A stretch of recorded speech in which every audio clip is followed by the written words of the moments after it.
Hello, viewers. Welcome to Thursday evening. How are you all doing? I hope you're doing well on this Thursday evening. Hope you all are having a good week. I'm having some ups and I'm having some downs. I had a lot of headache yesterday and this morning as well, but finally it's eased off. So I decided to go stream because I want to stream. I want to talk. Want to see how you all are doing, and I kind of want to talk about a serious topic, as you might have guessed from the stream title. Also, I just I want the camera to be like centered on me, but I also don't want to show the mess behind me. Problems. Oh, well, I'll do like this. Okay, so first things first, as you might notice, I have a bit of a warning up on my screen. I don't want to show the chewy thing. I feel like that kind of distracts. But if I bring it a little closer, hold on. I'm stuck in all the cables. There. Right, now that's my entire bookcase is in there. Wonderful. All right. I'm not sitting very centered. I'm gonna shift a little bit. That'll help. All right. That's good. All right. So first things first, there is the the the disclaimer. I'm trying to there it is. And the mirror view. So it's hard to gesture. What it says is a disclaimer on screen, and I see that's actually needs to be a little bit bigger, just a little bit down maybe. Let's see. Yeah, that's perfect. All right. So I wanted to be clear about this because some people are coming into the stream and trauma dumping, which I find talking about like support. Sorry, I'm just really annoyed by the cables right now. This damn camera. All right. I'm a professional streamer. Now I'm too yellow, so that's fun. I love being too yellow. Good thing I can adjust my lighting a little bit. Now I'm too bright. And the reason I'm too yellow is because there's blue light in the background. One of these days I will fix my lighting setup, but it clearly is not today.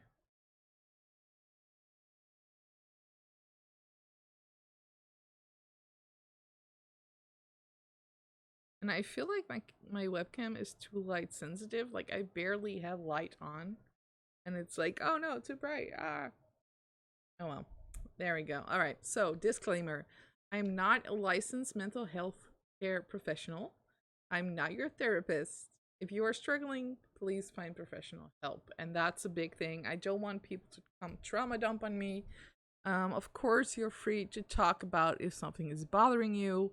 But if you're gonna have like a whole, taking up a lot of time when I'm trying to explain something or teach something or just kind of impart my knowledge, I of course I want to be supportive, but it's also difficult to just spend all my time in the stream focusing on one person's issues, what they're going through. Like I sympathize, but I want to ask people to not really try to not center yourself too much when you're coming into chat, when you're coming in the stream, because I want to talk about a general, how should I put it, like I want people to watch this and be able to follow along and not read or hear about what's one what one person is going through. Welcome to the stream, Raiden Shed. Wow, I fucked up your name, Raiden. I'm just gonna call you Raiden Shred. Welcome to the stream. Glad to have you here. Jokes on you, already got professional help, and that's the way to do it. That's the way to do it. Yeah, I previously had some people coming to my stream be like, "Oh, it's mental health," so I can just talk about myself for half an hour. It's like, That's what I do. I talk about myself here. If you want to do that, get your own channel. Of course, like I'm free to people for like if people want to ask questions, that's fine. But yeah, also I thought I'd change a disclaimer. Hold on, what's going on? What is going on? That's unload image when not showing. Because I made it a cat. What's going on? What's happening? I swear to God, I turned it into a cat, and now it's something else. There it is. Yeah. I want to grab people's attention with a cat. I'm back. I'm doing great. I'm a professional streamer. So people are going to be like, oh, look, it's a kid. Oh, wait. I tricked you. I tricked you into reading this information. And I'm still not getting the sizing right. Alright. To the left. And up. He's just editing my stream layout as I'm streaming because that's professional. Yeah, a cat is good because cats do care about you. You just got the wrong cat or something. My cat always meows me good morning, and she's very sweet, and cats are really nice. They just attach to you in a different way. But anyway, that's what I wanted to point out is I'm not your therapist. So just wanted to throw that out there. Because today we are talking about a serious topic, and that is depression. And I was doing some research actually on topic today because I wanted to do like segments where I focus on specific diagnoses. And I was doing research. I was like, what is a diagnosis? When do you get it? So I looked up the DSM-5 criteria.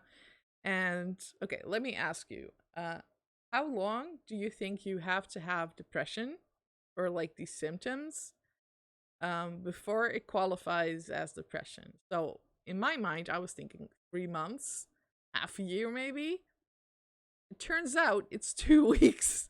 So if you are just good streamer, I am Puglachi. Wow, that's a reference. Welcome, King of Destruction UK. Welcome to the stream.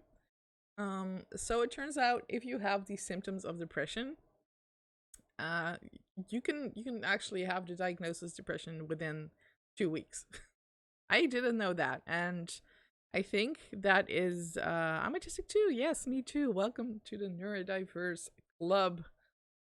I'm good. We're talking about depression today, so that's a sad topic, I guess, because that's basically what it is. But I did want to talk about a serious topic for today because I think it's kind of taboo, and often when I find that even when I talk about well, I'm not depressed right now. Yeah, not many doctors would take that seriously, even if it's in the official diagnosis, right? Yeah, I'm gonna get into antidepressants as well. I'm on antidepressants. So yeah, so this topic is very taboo, as in as soon as you mention it to people, you either get like these platitudes like, oh, just think happy thoughts, or have you tried going for a walk, or you should exercise more. And of course these things are, general health advice, probably makes you feel better, but it doesn't cure depression. I'm just like, what are you doing? Or, hey, thank you for joining the Demaniacs, King of Destruction UK. Welcome, welcome. So other people are gonna be like, pull yourself up by your bootstraps, or just not taking you seriously, or just being like, oh, you're just sad, or other people don't want to hear about it, and it's not taken seriously, or some people get like overly concerned, or like, oh my god, I'm so sorry, what's going on, can I save you, yada yada. Yeah, and Raiden actually makes an excellent point. It takes months to be seen by a professional, and that's the case in the Netherlands as well. And if you've been treated for mental illness for more than 6 months, you can't join the army. Wow, I didn't actually know that. That really, it kind of makes sense, but it also kind of sucks. I mean, I wasn't really keen on joining the army anyway. But yeah. So I pulled up an article, so I'm just gonna go through it. Let me just not that browser. Don't wanna hide the chat this time because that was the other time I was reading an article and I forgot the chat was there. So that's not good.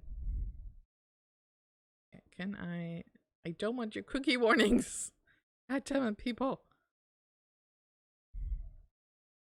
Alright, so this is an article on psychom.net, which kind of looks like it's a site for Skynet, but it's something else. Psychom really sounds like psionic combat unit, but alright, no, it's about information about depression. This is basically about the DSM-5 diagnostic criteria. It's a common and serious mood disorder. Also, depression, otherwise known as a major depressive disorder or a clinical depression, is a common serious mood disorder. Alright, so this was what I didn't know before. The individual must be experiencing 5 or more symptoms during the same 2-week period. 2 weeks, right? So the symptoms would be depressed mood nearly every day, markedly diminished interest in or pleasure in almost all activities for most of the day, nearly every day, significant weight loss when not dieting, or weight gain or decrease or increase in appetite nearly every day, slowing down of thought and reduction of physical movement observable by others, not merely a subjective feeling of restlessness or being slowed down. And that one means not so much not exercising, but just moving slowly. Like, others can just kind of see that you are thinking and moving in a slower way. Fatigue, loss of energy nearly every day, feelings of worthlessness or excessive inappropriate guilt nearly every day, diminished ability to think or concentrate or indecisiveness nearly every day. And the last one, I'm gonna put a trigger warning because we are gonna talk about this, and that is recurrent thoughts of death, recurrent suicidal ideation without a specific plan or a suicide attempt or a specific plan for committing suicide. So that's a list of symptoms, and it already applies within 2 weeks. I keep repeating that because I'm just like, 2 weeks, wow. And yeah, I think we've all kind of dealt with that kind of thing. And let me just pull up my notes because I don't want to read through the entire article. So let's go back and talk about what isn't depression, because I feel like there's also a lot of people who go like, oh my god, I'm like so depressed right now. And no, feeling sad is a normal emotion. It's part of a normal, healthy spectrum of emotions that you are able to feel, and you should go feel it if you are sad. And you shouldn't just push it down and be like, oh no, I just have to be happy and peppy all the time. No, it's okay to be sad. If something happens that makes you sad, that's hurtful, that upsets you, it's okay to just go and feel sad. And it doesn't mean you are gonna be depressed. So an example for that for me was the beginning of last year, I think. At the start of the pandemic, I lost a friend to cancer, and I was definitely sad about that a lot. But it didn't meet the criteria for depression because I was grieving, but it didn't impact me and my entire life in such a way that, I lost my appetite, I lost all my energy. I was just sad, and during times where I thought of my friend, I would like light a candle. I would just take the time to grieve, and that's also a part of life, is to just process these things, and processing things that are sad. But it doesn't mean you are depressed. So it's not a disorder to feel sad, and I feel like that is something that a lot of people can't cope with.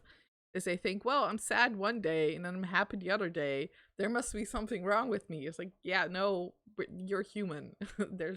You could argue that the human condition is inherently, not great, but it doesn't mean you're depressed.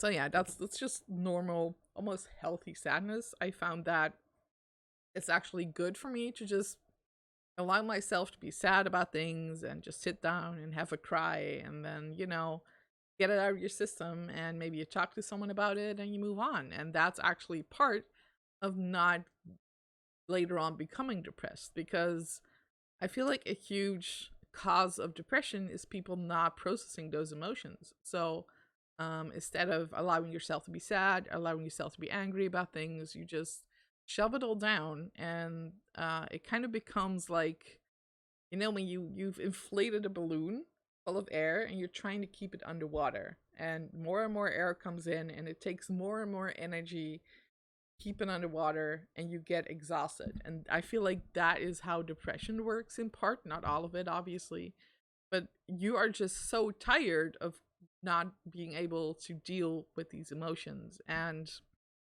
the tricky thing is, um usually the causes that make people depressed are not just as simple as, wow, um I wanted to buy a new bag and it was sold out, now I'm sad. That's not the thing that makes you depressed. So the problem is that often the emotions that um make you depressed are usually very big. They're very intense. They usually have to do with losing a loved one, with childhood trauma, with some really intense events that happened, and usually a bigger pattern. And the thing is, you cannot deal with that by yourself. You need help.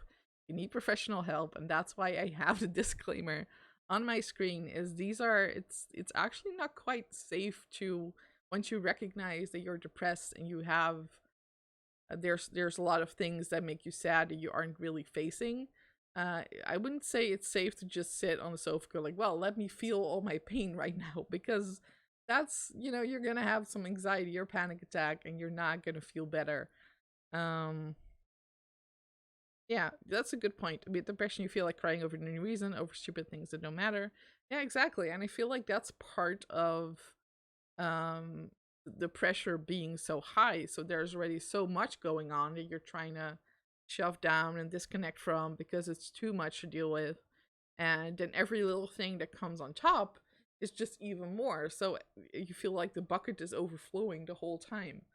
And once again, this is hard to deal with by yourself, and that's why I keep telling people to get professional help, to talk to people who are trained to help you work through these things.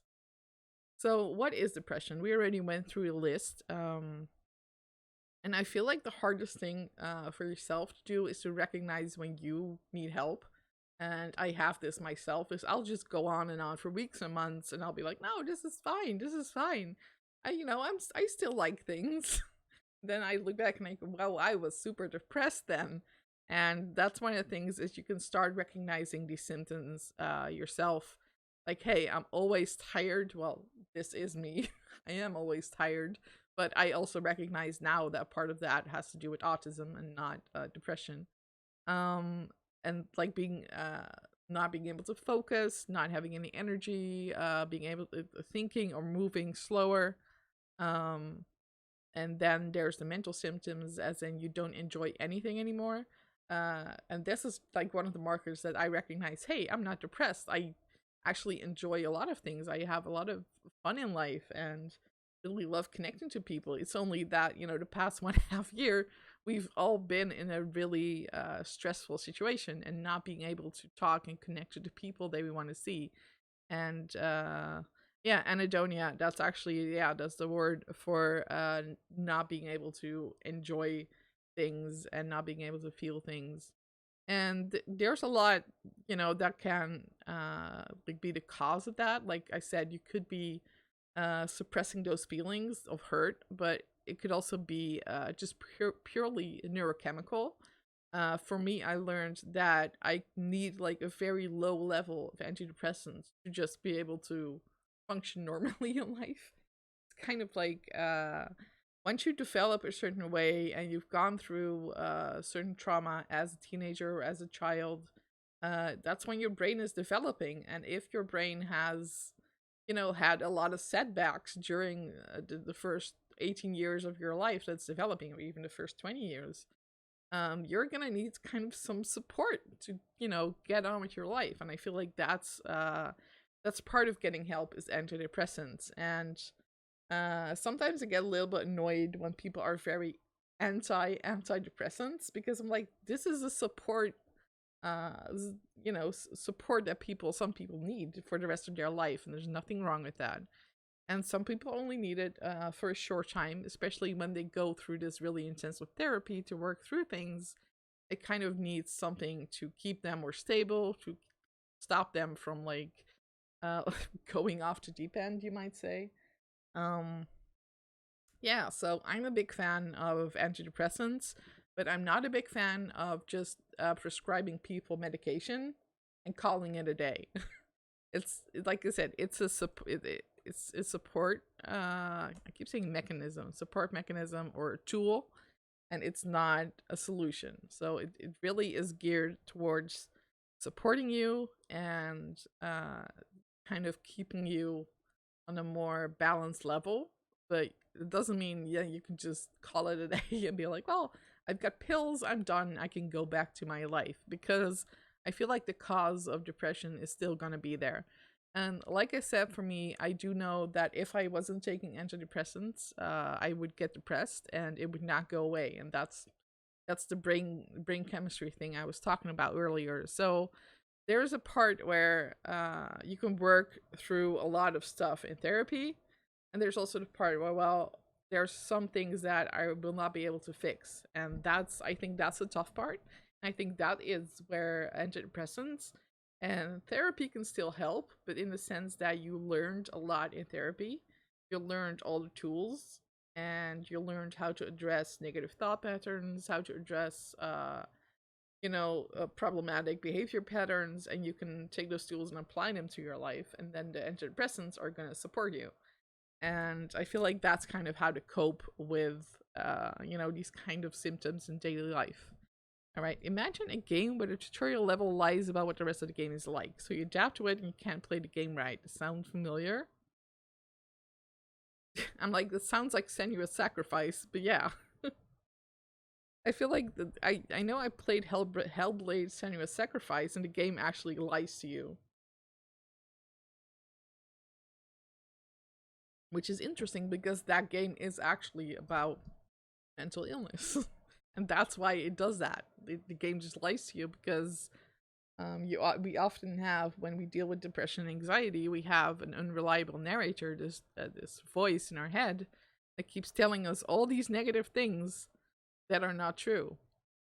And for me, this voice is it's always going to be there, and the antidepressants help shut it up. And I've tried in the past to just go like, okay, voice, you can fuck off, leave my brain, please, and that doesn't help. So the antidepressants are just kind of like a mute button, just like, shut up, I've got things to do. So yeah. What else? Like I said, I did want to get into this topic a little bit, which has to do with self-harm, with suicide. So that's a trigger warning if you're still listening to this and you have trouble listening to people talk about that topic, if you don't want to hear about it, if it's very sensitive to you for some reason. This is where I say it's fine to tune out, it's fine to leave, come back later, we'll play some Mass Effect. But I do want to talk about that a little bit because I feel like a lot of people go through life, and when you're depressed, you don't really realize how serious it is until you have those kinds of thoughts. And often enough, I feel like it's not really that someone wants to not live anymore. They just want to not be in pain anymore. And obviously that's it should be like a huge alarm warning flare sign if you're having these thoughts that you need to get help right away. And that's where Raiden's comment comes back in, is that often enough there's a lot of waiting time involved.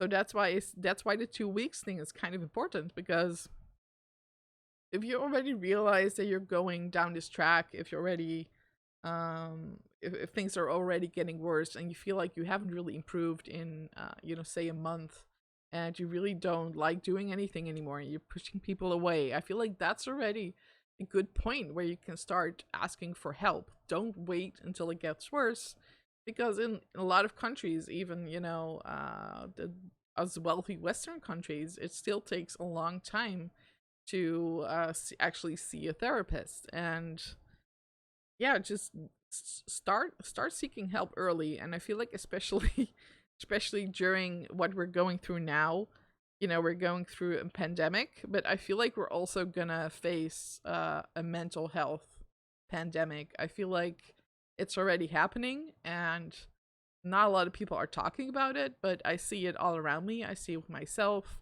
I see a lot of people that are suffering and they're just trying to get through it, and they're not really talking about it because it's kind of scary to talk about. But I feel like most people are dealing with depression, anxiety in lesser or more serious levels right now. And I feel like if you are able to get help, if you're able to reach out to someone, talk to your GP, go for it. Go for it. Warning that seeing a therapist is a bit of a luxury. Nobody does that. I'm not sure what you mean. Nobody does that.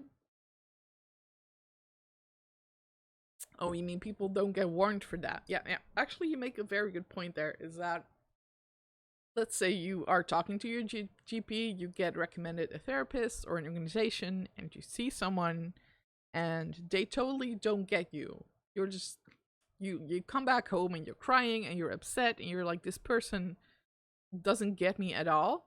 It's okay to get a second opinion. It's okay to not click with a therapist.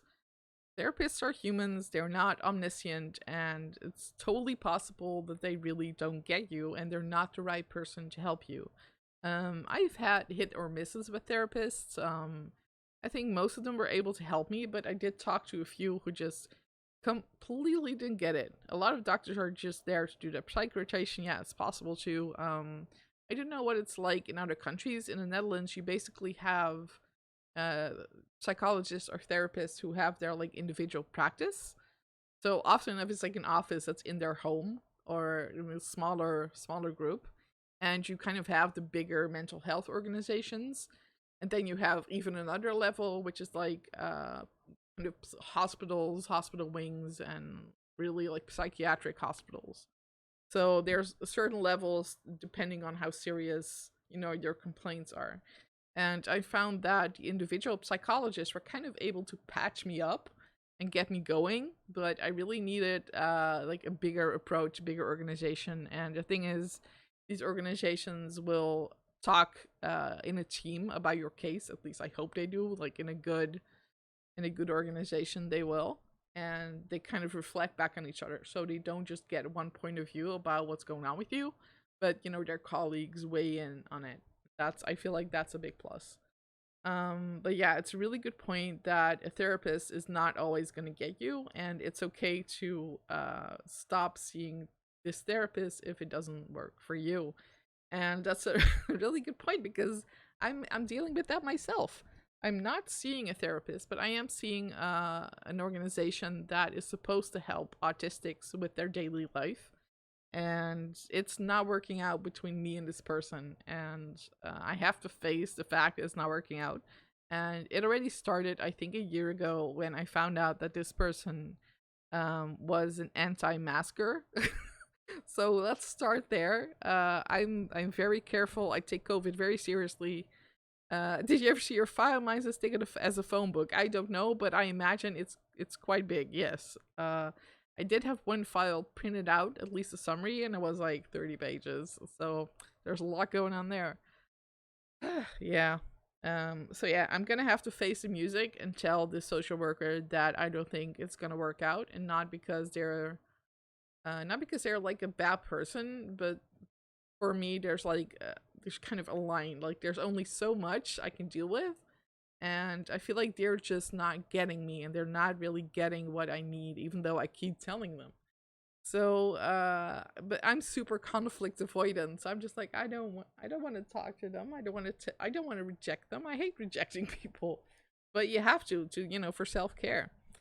Welcome to the stream. It's 420 Cornelius. It's kind of a genius username. All right. I've talked a lot about mental health and depression. If you have any more questions, please let me know. And otherwise, we are going to move on to Mass Effect.